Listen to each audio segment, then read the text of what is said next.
আমার একটা হৃৎপিণ্ড, সেটাই আল্লাহ নিয়ে গেছে। পরশুদিন বলছে বাবা আমার একটা বরকা কিনে দাও। আমার স্যান্ডেলটা দেখেন 3 বছর পুরাতন ছেঁড়া, কিন্তু আমি আমার স্যান্ডেলটা পাল্টাই না, সেলাই করে নেই, কিন্তু আমার বাচ্চাদেরকে আমি কষ্ট পেতে দেই না। শুধু একবার বলছে বাবা লেচে খাবো। আমার মেয়ের মোবাইলে আমার না হলে 500 ছবি আছে।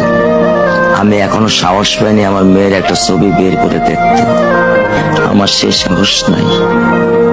আমি সে সাহস হারাই ফেলছি, কারণ ও আমার ছিল হৃৎপিণ্ড।